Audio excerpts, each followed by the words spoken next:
What is going on? Welcome in, everybody, to the final Smack Talk of 2024 and also the final episode of Smack Talk that will be starting in the 10 o'clock hour, as next week, January 3rd, we'll be on at 11:10 p.m. as SmackDown stretches to 3 hours, and the looks on my colleagues' faces tell the story. We're going to 2 o'clock in the morning. Really? I mean, we'll see how long the show goes. Right now, we average about. I'm gonna have to start. I swear to God, I'm gonna have to start taking drugs again. Step 2 o'clock. When'd you stop? No, I stopped for a while. Now I'm gonna have to start taking more so I can stay awake, because I'll be like this. I'm gonna have to tell my missus to stock up on the caffeine. Yeah, especially when I go back to the UK. I'm gonna be ending at like 5 a.m. When you going back to the UK? You going back? I'm going back. I'm not staying in this country. Yeah, you damn unpatriotic bastard. You gotta stay here if we gotta stay here. You're making comments like that on the night that we were graced with the inaugural United States Women's Champion in Chelsea Green, dressed to the nines as Lady Liberty. Her segment was already ruined by Me Chin tonight, and how dare you come on this show with comments like that when she's out there doing what she did tonight. We'll talk about Chelsea Green tonight, obviously. Well, Chelsea's the reason I have a visa to go back. So thank you, Chelsea. There you go. Thank you, Chelsea. Indeed. We did get Chelsea's celebration segment tonight. Of course, last week's SmackDown was recorded, so a lot of this was fallout from Saturday night's main event that we did not get on the show that was taped prior to Saturday night's main event. So WWE playing a little bit of catch up here tonight. We had a confrontation between Cody Rhodes and Kevin Owens, which set up the first major matchup for the Royal Rumble outside of the Rumble matches themselves. We'll dive into all of that. The WWE men's tag team division is heating up on Friday night SmackDown as well. And Bianca Belair still wants to know who in the hell attacked Jade Cargill. Dutch, I think for this time, nobody gives a crap who attacked her. I think they went down and said, okay, she got it. Who did it? Nobody owns up. Okay, let's go. I don't see them rioting at Stamford Towers or whatever, Titan Towers, about who attacked what's your face. Nobody gives a crap. And it's been 5 weeks, right? 4 weeks or more. That happened prior to Survivor Series, so it's like 5 weeks. Yeah, 5 weeks. Nobody cares. You know, I'm a believer in, like, you know, kind of, you know, dragging this stuff out. But by God, go and do it if you're going to do it. Is she really hurt? Don't know. Genuinely don't know. I've heard everything from. And by heard, I mean, I've read everything from she's fine and it's an angle to she's going to miss a year of action. That is a huge aspect. At this point, it has to be injury. Like you don't go through all this trouble, jump through all these hoops. If it's not a real injury, like if this isn't an angle, this is a very poorly done angle. Yeah, we've pointed the fingers now at Naomi, at Nia Jax, at Tiffany Stratton, at Candice LeRae, and now we're getting the fingers pointed at Bianca Belair herself tonight. Honestly, it makes me wonder if whoever the attacker does end up being, if it's somebody who hasn't been on television for some time, if it's going to be some kind of a return angle from somebody we haven't seen, whether it's a Charlotte Flair or somebody else. I don't know what kind.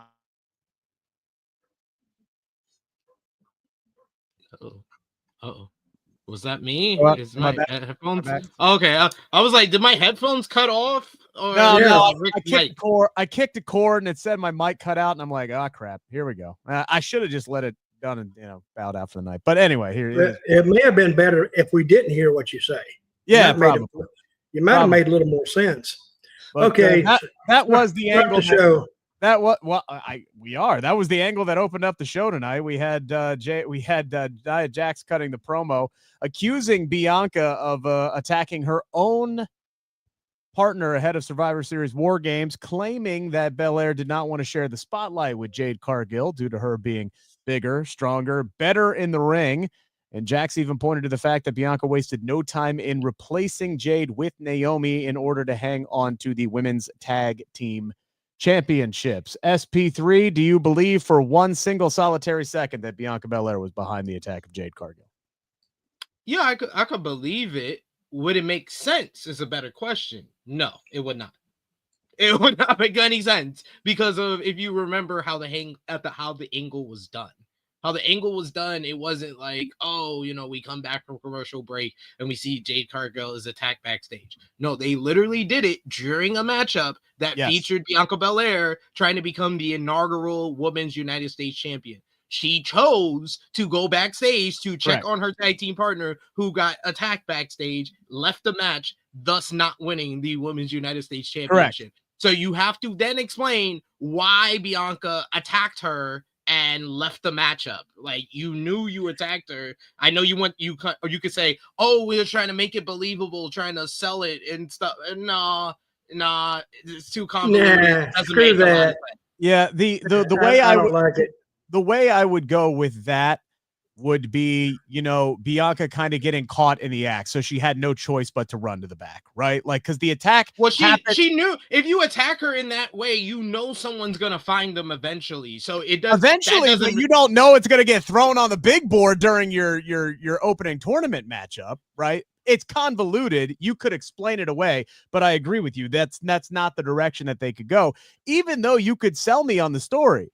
That's the story that I feel like should have been the tale of their breakup whenever it ultimately happens. Was Bianca Belair, Dutch, has spent her entire year saying she is the biggest, the strongest, the fastest, the roughest, the toughest, the quickest, all this stuff. But that's not the case with Jade Cargill around. And if you look at their tag team match. Did he kick the wire again? He kicked it again. I did not kick the wire again. I'm happy. Yes, you did. Technical difficulties here. I digress. Anyway, so if you look at their matches, Jade Cargill was the one coming in with the hot tags and doing a lot of the damage. She sold a little bit, but honestly, it was Bianca who was doing like a lot, was taking a lot of the damage in a lot of their tag team matches early on. She was also doing a lot of the work. Yeah, she was doing most of the work. She's doing most of the work. Like, no, that's not like no matter how you can twist it and turn it however you want. If you watch the product, you've seen how they portrayed this whole thing. If they had done that and told that story, then yes, I agree with you. That's great. But that isn't what we've seen. That is right. Rick, I gotta say, I gotta agree with Sid on that one. Good point, Sid. We've seen Bianca Belair come in and be like one of the best hot tags in the whole tag team division, male or female. We've seen that. We've seen her. It was Jade that took some heat at Backlash. And we've kind of seen that Bianca is the senior of the group because there have been moments during both reigns where there's been mistakes and kind of inexperience from Jade Cargill. So like, that is fine if that was the premise from the beginning of the story, but the story that they early have on actually it was, been but done. It shifted. Correct, it did shift, and I'm wondering if maybe there was, I don't know, some hesitancy to continue to have Jade in this high-profile situation if they felt like she wasn't developing fast enough, and maybe that could be part of what's going on here. Profile, the women's tag team division is high profile. With those two in it? In what world? In what world is the women's tag team division high profile? You need to put that pipe down, Rick. Really. Like, I'm sorry. That's a serious question. I want to know from the people watching. Who thinks the women's tag team division is high profile? I'll tell you how important the women's tag team division is. You know what they did this year? They put the titles on Alba Fire and Isla Dawn, Unholy Union. Not because they were getting over. Not because they were having great matches. Not even because they're two talented people, which I think they are. And they could be a good tag team. No, they just did it because it was in Scotland and no one would care. because it's the women's tag team division. And then what did they do with their title reign? They gave them no time on TV. Nope. They would show up sometime. And then when they were ready, they put the titles right back on Jade and Bianca, because that's how much they care about the women's tag team division. Well, we did get a 6-woman tag team match tonight. Bianca Belair, Bayley, and Naomi defeated Nia Jax, Tiffany Stratton, a non-answer. Candice LeRae. Dutch, what'd you think of the opening matchup tonight?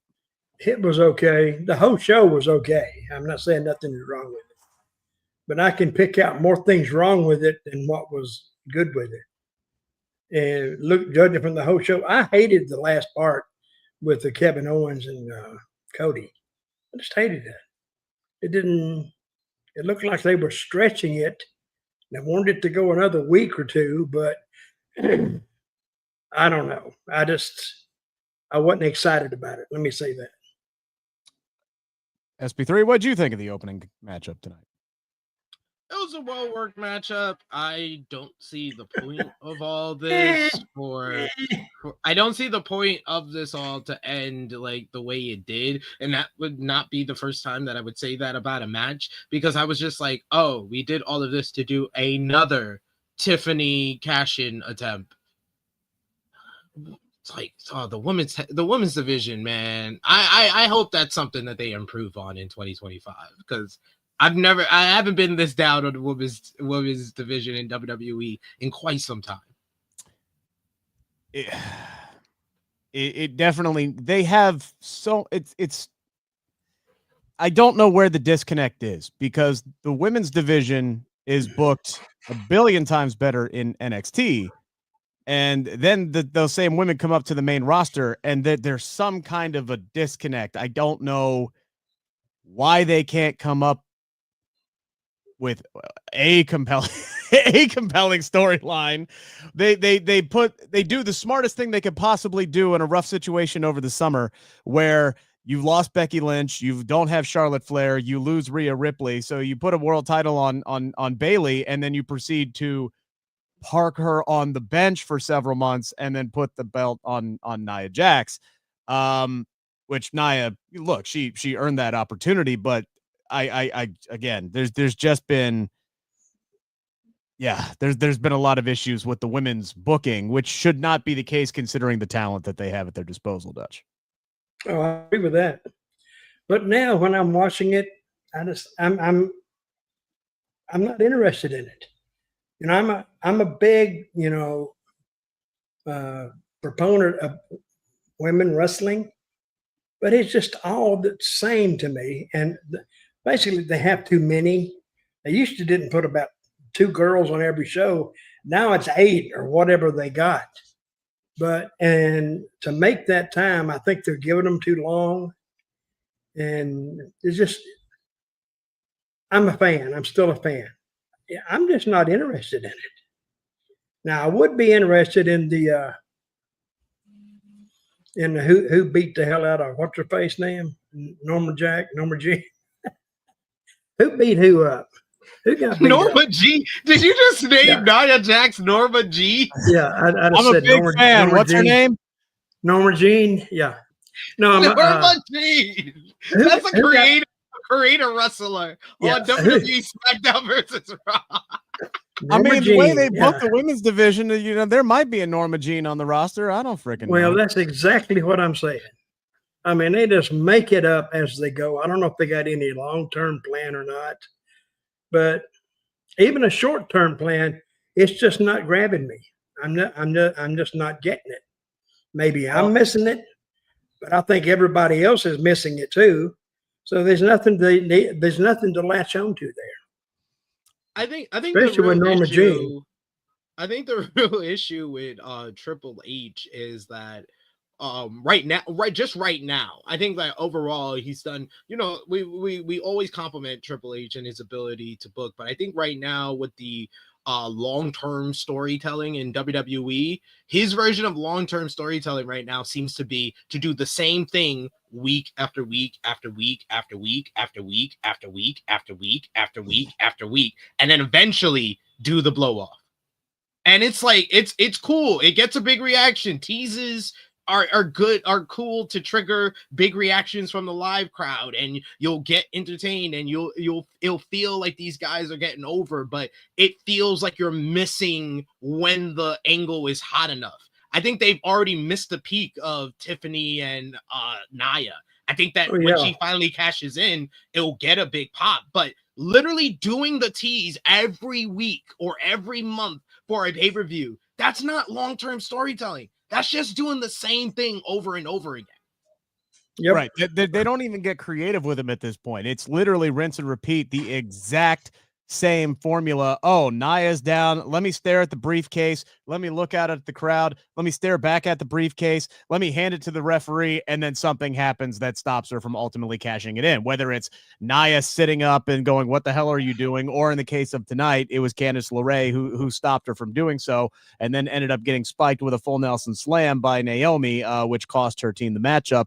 Naomi picking up this win, by the way, means she will get a WWE Women's Championship match next Friday on SmackDown, the big 3-hour premiere in 2025. Ozzy with Super Chat, appreciate that, says, is Norma Jean Marilyn Monroe?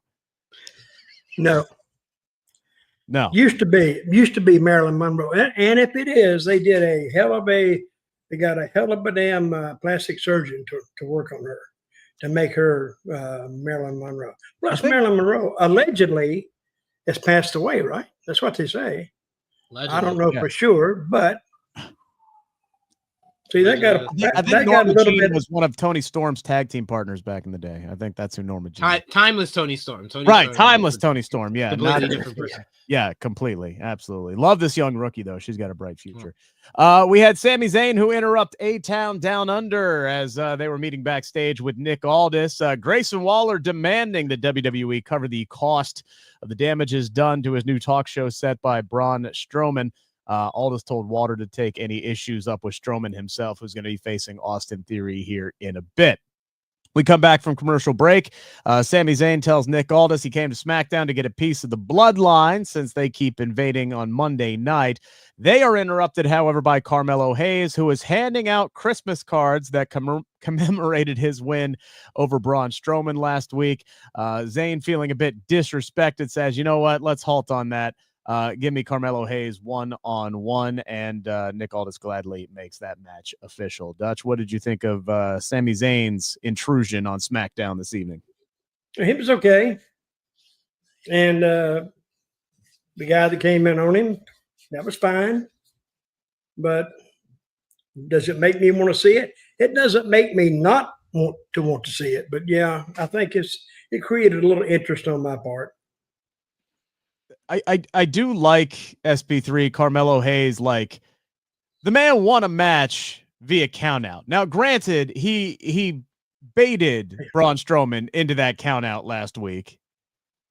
He got it. He did. He fought him on the outside, and he made Braun lose track of the count. And he got chucked in the ring, but he did. Yeah, I was like to say, it was kind of like Braun beat himself. Well, yeah, that is what it is. You know, either way, he baited Braun into a fight outside the ring, and it ultimately cost him the matchup. But leave it to Hayes to take his victory lap tonight and come into Nick Aldis's office and be like, hey, here's a Christmas card. You tried to get one over on me, but hey, I got you, pal. You know, like he is coming into his own as this cocky, heelish persona.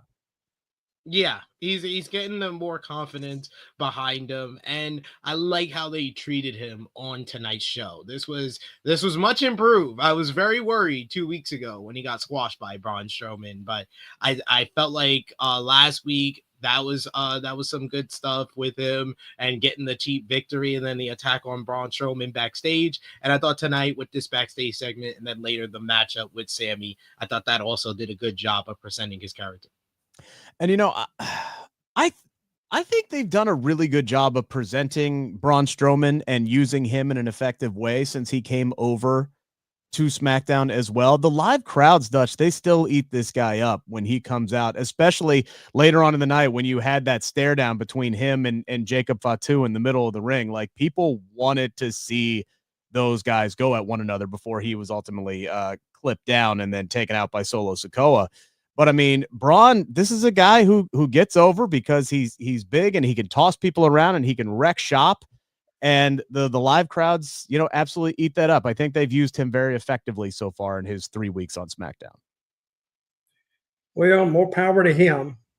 But the people react in anticipation of a match, right? How long would they stay with the match if the guy they broke out and started having them? That's the point. They may be there 30 seconds and then just die. That's what I'm fearing, because he's not a high flyer. He doesn't do anything that's, outstanding. He just his physical presence is so big. But we'll see. And if the crowd reacts so much, why do we have, canned crowd noise when that happened last week? See what I mean? They didn't know that. You should have called them and told them. Last week I really, really liked the show. This week I hated last week. But I really liked the show because it moved fast. They did a lot of stuff. Got a lot of people on. This week I couldn't hate it much worse. After we put it over, I'm saying it always made, just increasing gains all up since Triple H took over. This looks like he took a vacation and said, "You guys just do what you want to do." And, I'll be kind of a lame duck show. It was kind of like, end of the year, like let's just coast until we get to next year. And I kind of feel like he's taking the last month off. Well, it could be possible. That's what I would do. I mean, literally, he gave his entire locker room 2 weeks off for the holidays. Like, let's be honest here. So yeah, it's kind of this is what I always kind of consider December like WWE's off season. Like, this is their version of the off season. It's where they kind of like, all right, let's let whatever storylines we got going on right now, we'll let them coast for a bit. We'll let them simmer for a little bit. We'll do some paint by number stuff. We'll book a couple of big matches, but nothing really huge.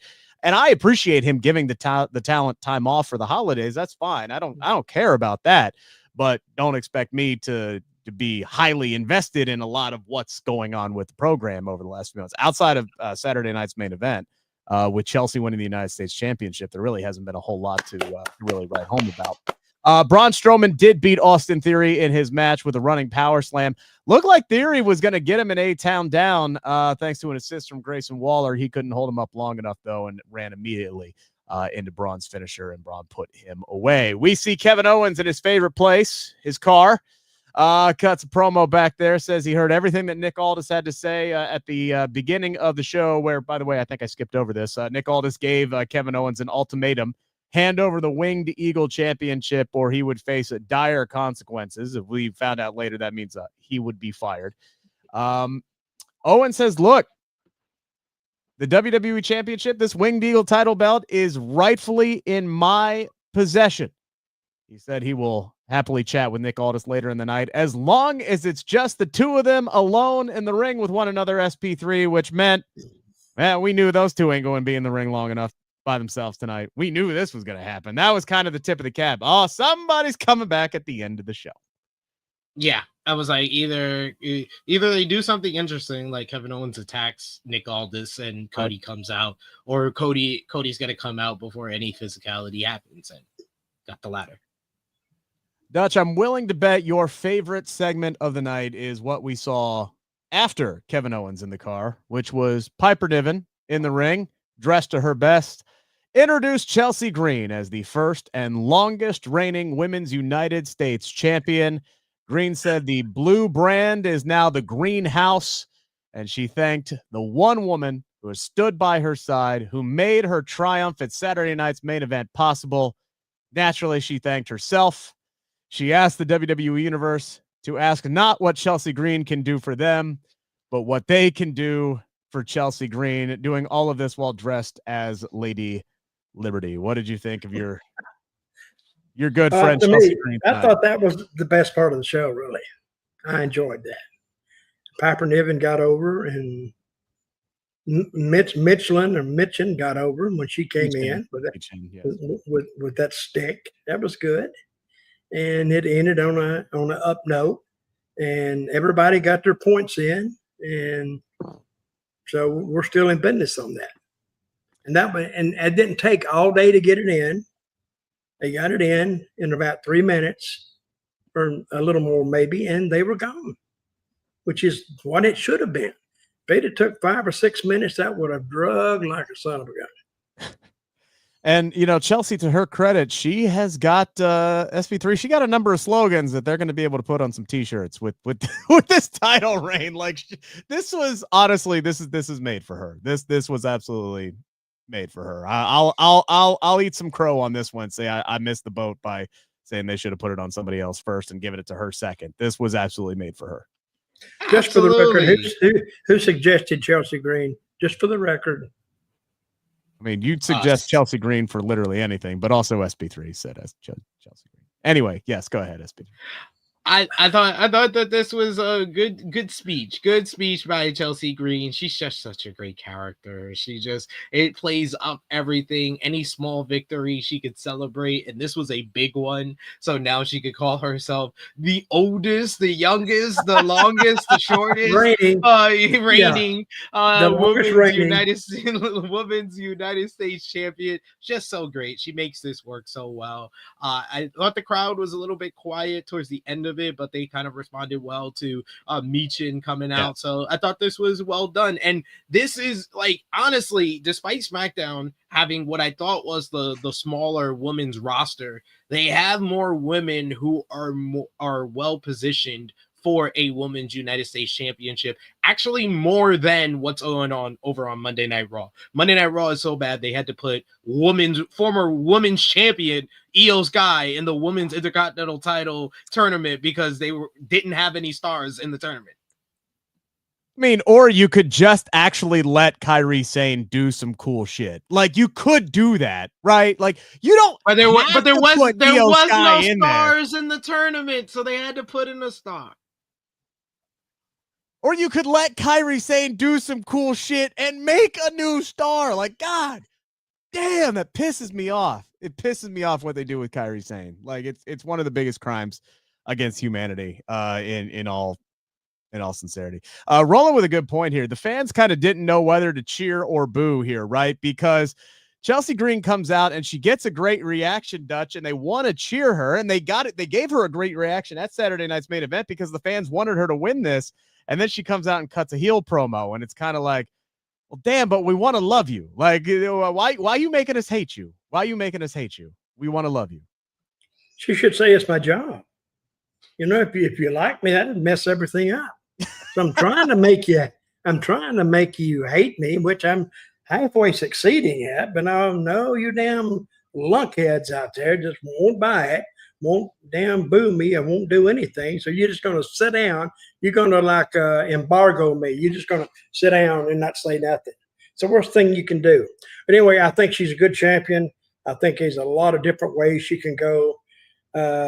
You can beat the hell out of her and people feel sorry for her, then bring her right back, turn her heel again. And a lot of things you could do with her. I would make her like a little bit of a classic, different type heel. And she is almost there now, you said. People want to cheer her, but they just can't. I mean, I could, but since I'm not that type of fan that would buy a ticket, so. But anyway, I wish her a lot of luck. I think she's going to do good with this. Yeah, the crowd did look confused when she mentioned she was Canadian. They're like, wait a minute, what? You are Canadian? What? Damn it. And yeah, by the way, I did like Michin running down at the end with the kendo stick saying, hey, your friend cost me my United States championship, so I'm going to introduce you to my friend, this big stick here, and it's going to hurt.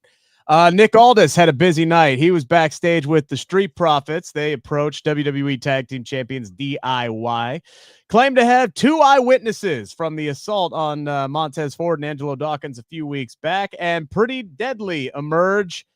And they end up pinning the blame on Los Garza after they unsuccessfully attempted to solicit funding for their musical. Ford and Dawkins said, say less. They rushed their alleged attackers before Nick Aldis sent both teams out to the ring. I actually really like the use of Pretty Deadly here because they have been backstage SP3 doing the Pretty Deadly, the musical thing, and not much else. It's been entertaining.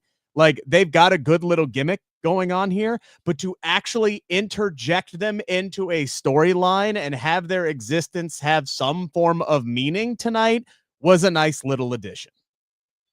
It was a nice change up. I think that these guys are very entertaining and could be one of the better tag teams in the division. But I'm convinced that WWE chooses about like 4 tag teams at a time to push, and that's about it between the 2 shows. Even though we have 2 sets of tag team titles, they push about 4 teams, call it a day. Everybody else can get mixed up in stories like this, but I like this story because it's involving multiple teams. So It's starting to feel like you have an actual tag division on the show.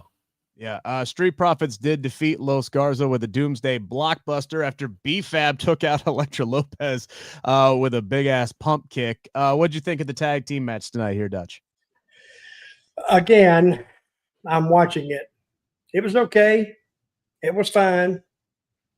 But I think the creative team, I think he gave the creative team the night off too.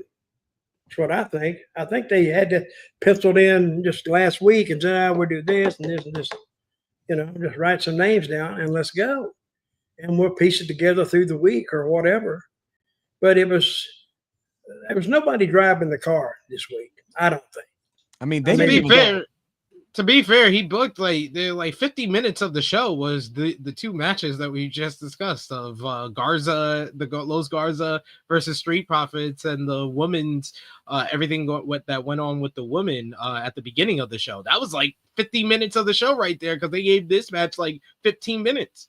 Yeah, I'm genuinely wondering like when the creative team got back because they didn't have anything even announced for this show until like 4:00 in the afternoon, like not even a single match today, like not one single match. I know we were over at SI, we're putting our preview together and we're like, have they fucking put anything out for this show at all? And no, nothing. So it was just flying blind guessing what they were going to put on the show tonight until about 4:00 when Nick Aldis said, hey, we're going to have a 6-woman tag team match. And really that was the only thing they announced as far as matches were concerned. So backstage later on, by the way, it turns out Apollo Crews also saw what went down between DIY and the Street Profits 3 weeks ago and decided to keep his mouth shut about it until he ran into the Street Profits backstage and said, hey, y'all are getting played. And then he walked out of the screen. So, hey, Apollo Crews had something to do tonight. We appreciate you guys. Thank you so much for being on the show. 3 weeks in a row. 3 weeks in a row, Apollo had something to do. He got beat up by the Bloodline 3 weeks ago. He came out, made the save for, I think it was like LA Knight or somebody a couple of weeks ago. Then they did the 6-man tag last week, and then he snitched this week. So yes. 4 weeks in a row of Apollo Crews. Way to get over. I do have to agree with Corey Graves. Like, what the hell took you so long to say something? Until maybe they were just maybe he was just waiting until Ford and Dawkins were actually back on screen for that to happen. But Ford and Dawkins did see Motor City Machine Guns backstage, and they said, hey, y'all need to get to the back of the line when it comes to a WWE championship opportunity. Maybe these 3 teams will get a I don't know. Maybe they'll get maybe a Royal Rumble match. I don't know. We'll see. We'll see what ends up happening. We did get a video package that aired featuring Andrade. He claims that the mind games of Shinsuke Nakamura will have no effect on him. He plans to expose the United States champion the next time they meet, calling himself inevitable. And we are going to get a match next week between Andrade and Shinsuke Nakamura next week. What did you think of the presentation of Andrade tonight, SP3? This was well done. This is kind of similar to kind of like the vignettes or pre-recorded promos that they used to do with him in AEW that they've been doing with him since he came back to WWE. It's well done, but I'm at the point where I'm kind of numb to it. And I'm just like, what are you going to do with this? I don't see you becoming the United States champion. I just think that you're just talking a whole big game and you're just going to lose again. Yeah. Unfortunately, yeah, Andrade kind of falls in that category of some of these people that have been brought back that we were excited about when they came back, and kind of got lost in the shuffle a little bit. Naomi being one of them, and that's kind of how I feel about her match next week. Like, yeah, she's subbing in as the tag team champion right now, but do I really think she's going to win the women's championship next Friday? No, I do not. I do not think that's going to happen whatsoever. So, but maybe it just takes some time to break through. I mean, it took Chelsea Green how long till she was finally able to. Hell, it took them 3 months to capitalize on her freaking Money in the Bank performance before they finally, elevated her in some way, shape, or form. So again, maybe it's just if you gave the show a 1 to 10 rating, where would you put it? And remember now, I've been really, really high on these shows. High. I'd give it about. I've usually always been the low man, so I shouldn't be the one you asked that to. I'd say about a 6. I actually am not the low man. I would say like 6.5. That's only because I really hated last week. I'm gonna give it a 5 or lower. Is what I'm gonna give it. That's right. I gave last week like a 5. It's just repeat. Take it. I don't understand this. I don't understand that. You know, when they had the big hallway fight with all those guys, all those tag teams, and somebody said something, they went over there. I couldn't even tell who it was. Who was it? Did they say their names or not? The guy who said something, or the guy they attacked? They attacked. I mean, there was another. That was Los Garza. That was the ones that were in the tag team. But I couldn't. It happened so quick, and the camera was so jumpy, I couldn't even tell. And then they were gone.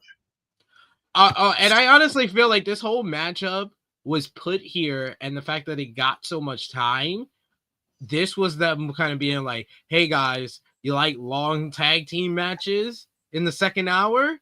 Get used to this because you're gonna get a lot of this next week." And am I the only person that every time Michael Cole says that next week we're going to 3 hours, he said it like he felt like us. Like, oh God, here we go. Oh. We're going to 3 hours. Every time he said it, it sounded like that. Yeah, and it was basically him saying, "Hey, Joe Testator, have fun with this next week." Because it ain't gonna be me. Couldn't be me. So who is announcing next week? Cody Graves and Testatori? Yeah.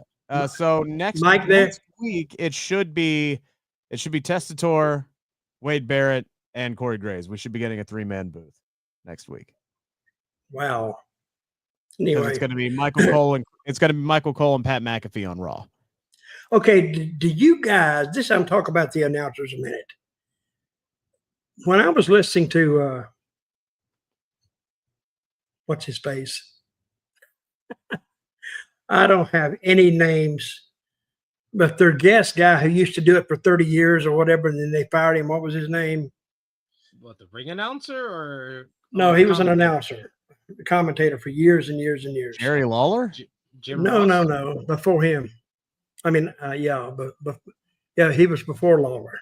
Jesse Ventura. Okay. I think about it long enough. I've been hitting the head 1,000 times, 2,000 times. Yeah, you have. But he added something to the show. Now you don't have that guy. You know, I think they're trying to get Corey a little bit in that range, but he's not a Jesse. He's not a Lawler. He's not damn sure not a Piper or anything like that. But I think they need to let these guys go a little more, because when Corey and the straight guys are, that's it. They just call it straight as they see it. Hell, I can see that. They don't need to tell me it's an arm drag and a drop kick. Hell, I saw that. But tell me something that happened earlier in the day or something, and some guy told you to get him a cup of coffee, and I slapped the hell out of it. To me, that's entertaining stuff. Even they know it didn't happen, but at least it's off the shelf of, normalcy. And, people say, that didn't happen. But at least you give them something to think about, and a little bit off the shelf a little bit. But I think that's what they need, a third guy in that booth that talks the bullshit. I think that Wade could fill that role. I think that the issue with Corey is that Corey used to be that guy. He used to be that guy. When he first started commentating in NXT, he was that guy. But he gets called up to the main roster. What was this, like 2017? And he has the worst of Vince McMahon in his ear.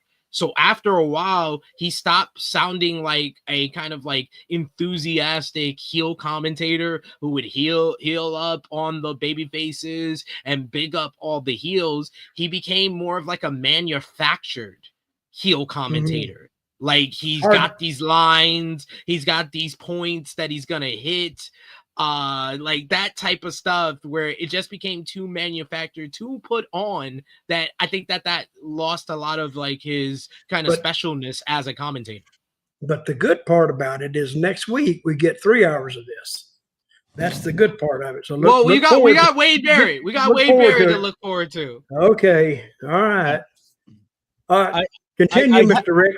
I feel like Corey has been, over the last few weeks, he's really been leaning into more of like a baby face kind of thing. And I think they're moving him into that kind of transition where he's going to be the good guy color commentator to Wade Barrett's like heelish tactics color commentator. And we'll see how that meshes with Testator calling the action in the middle. We had Sami Zayn. I feel like that's going to feel manufactured as well, because you just had him today. He's standing up, putting his hand over his chest for Chelsea Green. And now he's going to be the babyface commentator who's like, okay, Barrett can do that. I don't have to do it anymore. That's gonna feel like, oh, this is put on. You were just, or maybe they're just gonna each have their favorites, and maybe they'll mish and mash and you know, whatever it's gonna be. Sami Zayn defeated Carmelo Hayes by, was it count out or disqualification? Can anybody tell me? It was kind of both. Honestly, it was hard to tell because as Zayn was looking to finish off Hayes here with the haluva kick, Melo ducks out of the ring. He quits on the match. He's walking back up the ramp. Braun Strowman's music then hits. He tries to grab Melo, which should have been a disqualification. Melo slips away and runs away. And as Braun goes to chase him, the referee is still counting. And then the bloodline hits the ring and attacks Sami Zayn, which calls for the ref to ring the bell. So I don't know if he got to 10. I don't know if it was a disqualification. Whatever the hell it was. Whatever the hell it was a convoluted finish for. They didn't call it anyway. They didn't call it, whatever it was. Yeah, I don't think the announcers knew. I don't think the announcers knew which one. Can't you see the creative team saying, "Hey, Triple H, what's the finish?" Oh, hell, figure out something, and just walks out of the room and has them another shot. You know, they'll figure out something. Double DQ's fine with me. I did like these two working with one another, SP3, before the bell, before the convoluted finish, I should say. Yeah, they work well together. Two well polished, in-ring performers. I think Melo's very underrated, and I like this finish more because of what it tells me for Melo. This is the first time that it felt like they booked a finish that was protecting Melo. Way they did that. So I like the finish for that. Yeah, and I don't like him. I mean, I don't mind him powdering off at the end either, because he can play up the same card as he did when he lost to Braun.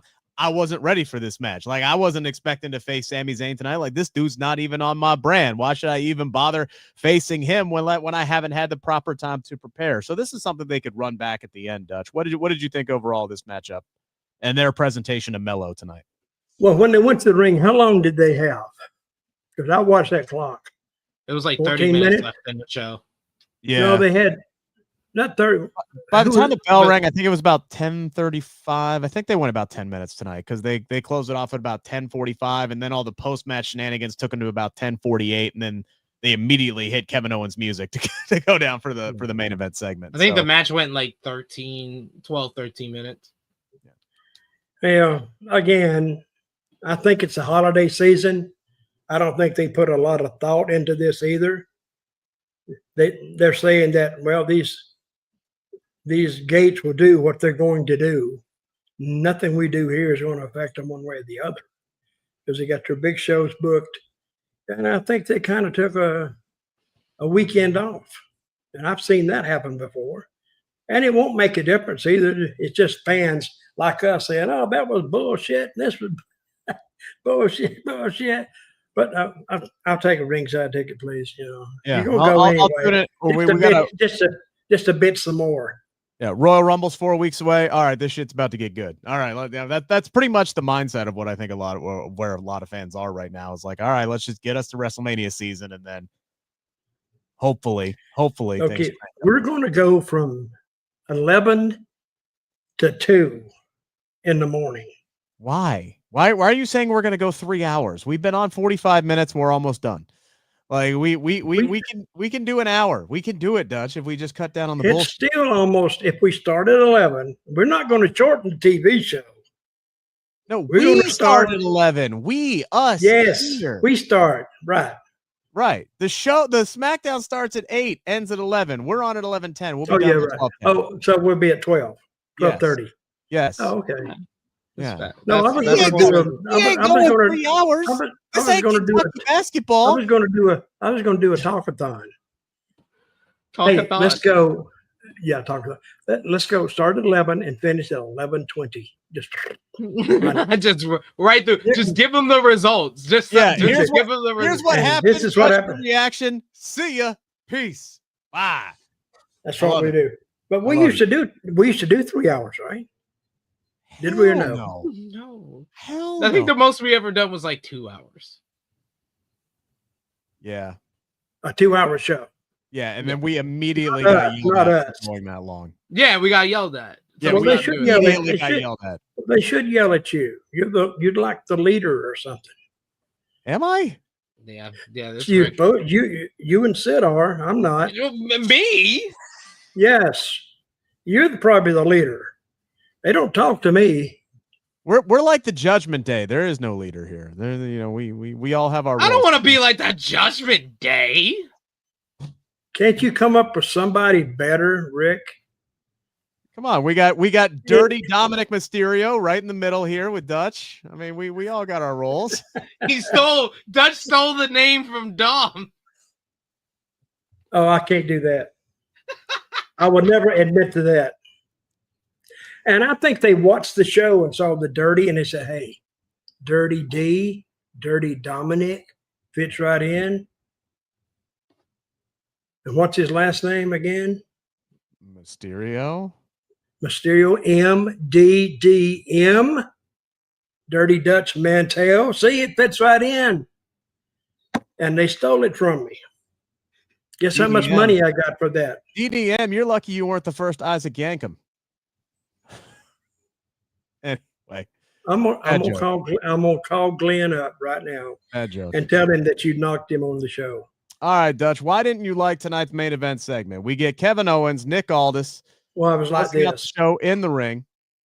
SmackDown's GM again asked Kevin Owens to hand over the Wing Eagle title belt, or he would be fired. KO resistant to do that because it's his bargaining chip. He wants to cash that in basically for another shot at Cody Rhodes in the WWE Championship because he believes he had Rhodes beat, but the referee was not around to make the count at Saturday night's main event.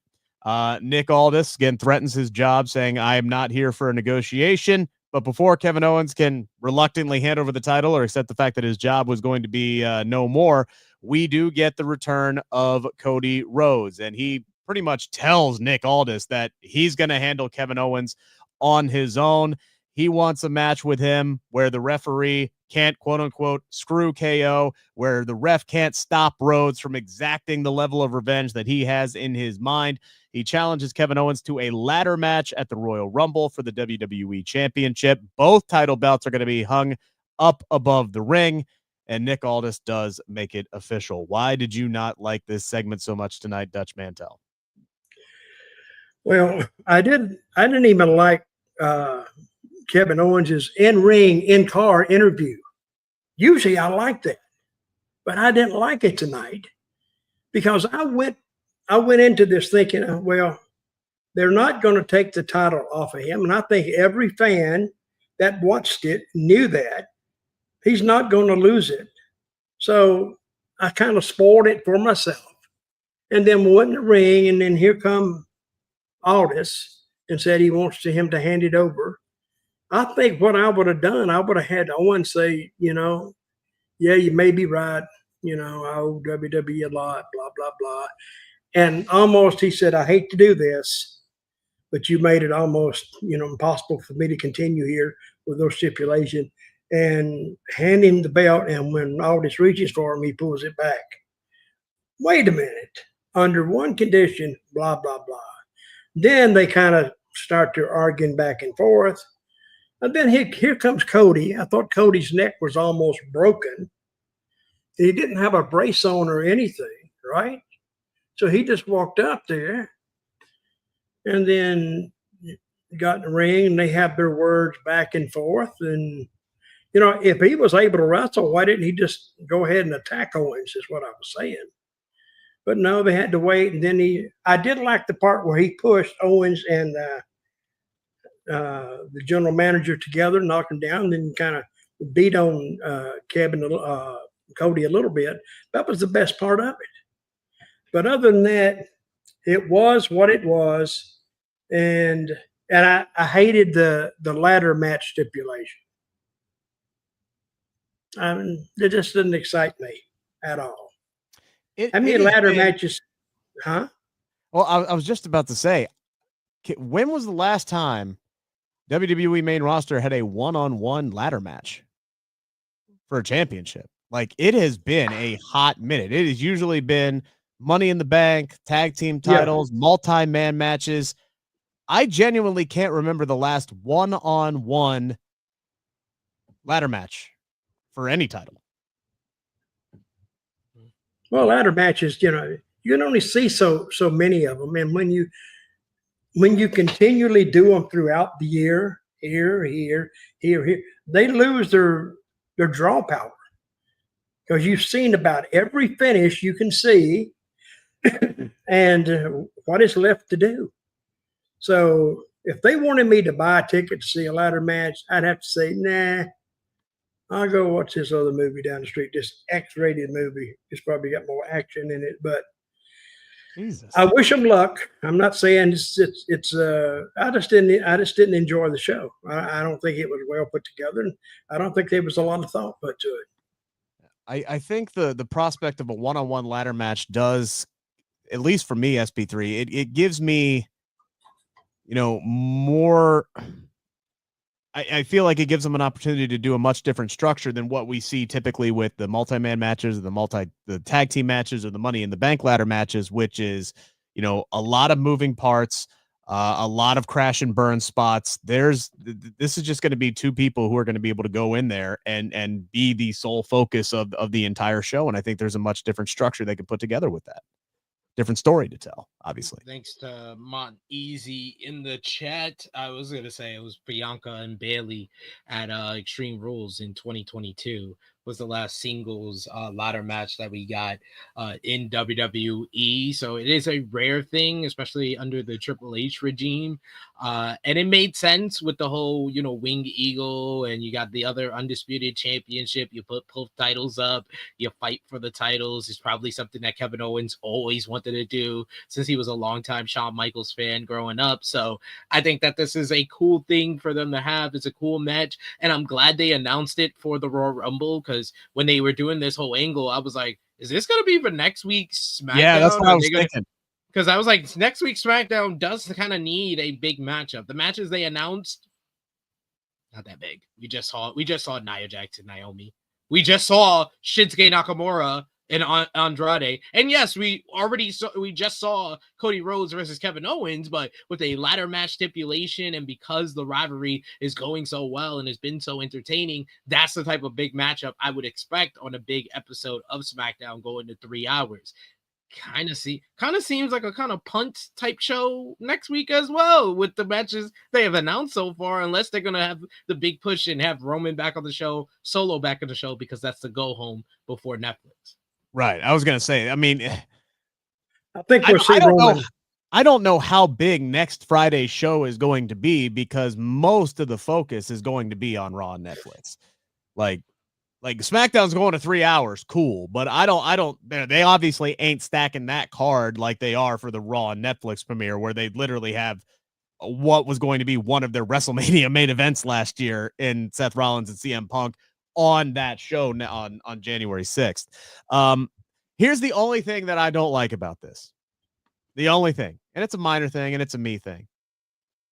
We are really going to have Kevin Owens lose another WWE Championship match at the Royal Rumble. Like, this man, that is all this man has done over the last 4 or 5 years, is lose WWE Championship matches at the Royal Rumble. It is a tradition about as old as the Rumble match itself at this point.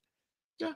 This poor bastard. At least he's going to get to jump off of something high, and we know he loves doing that. So, at least to be able to appease himself. Do we think this is where Randy Orton comes back? Do we think this is where Randy Orton comes back, or does he come back in the Rumble match itself?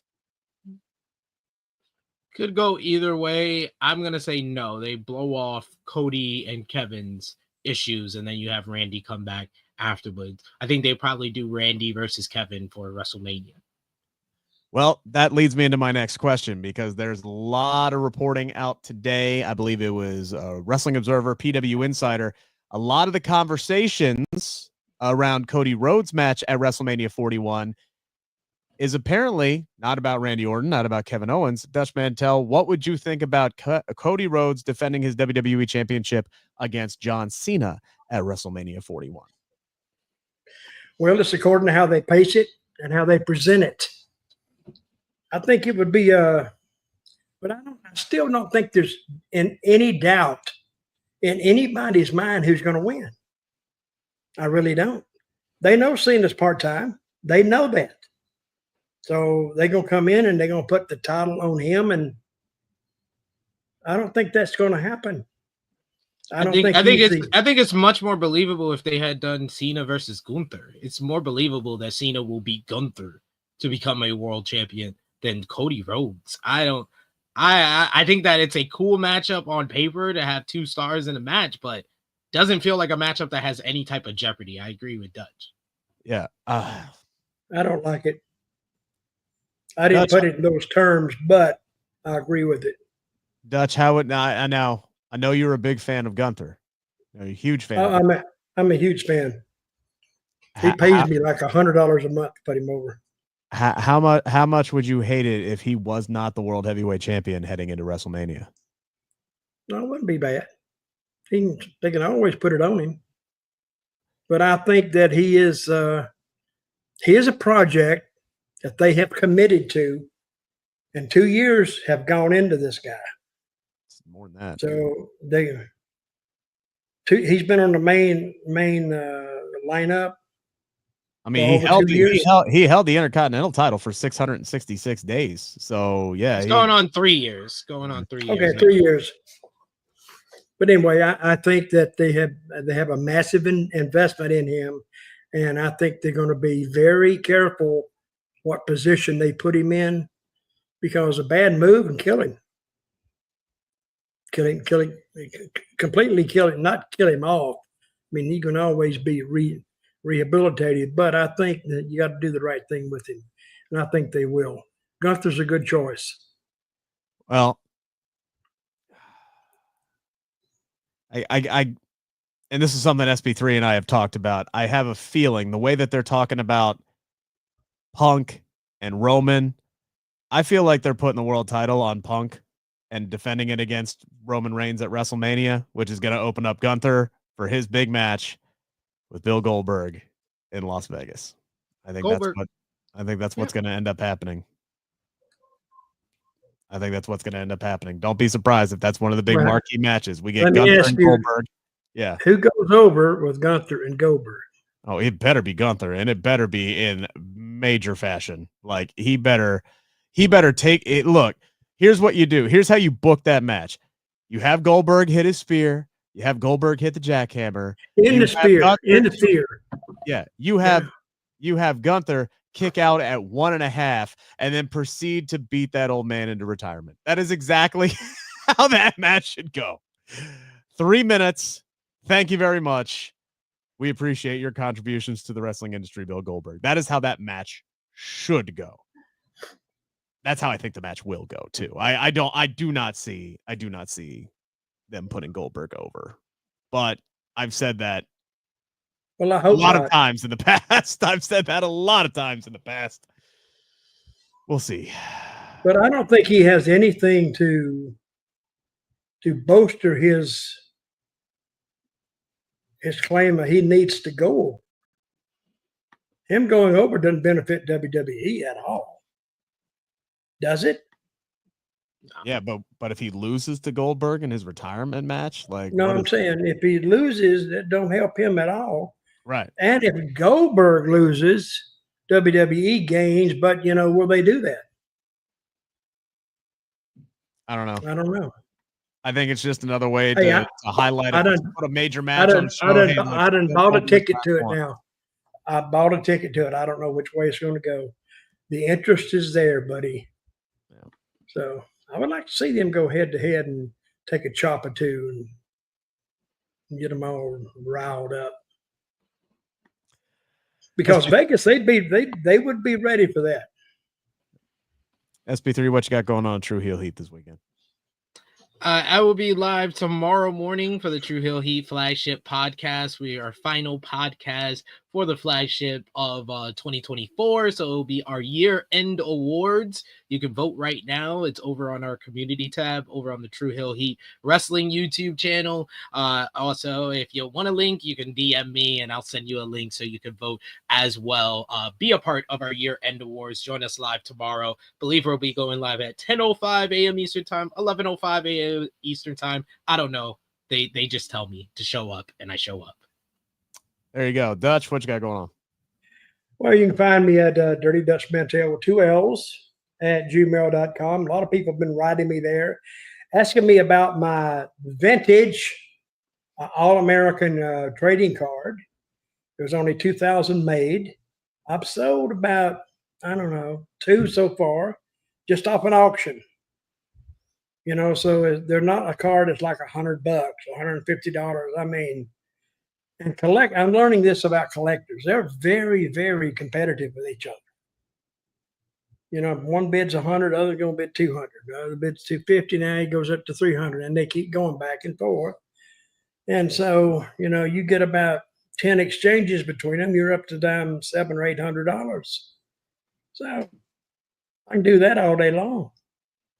But and I only had about, I think, 6 cards out of 2,000 issued, and I've sold 1, and I have about 4 more to go. If somebody makes a good offer, I'll gladly separate myself from it, and he can be in your collection.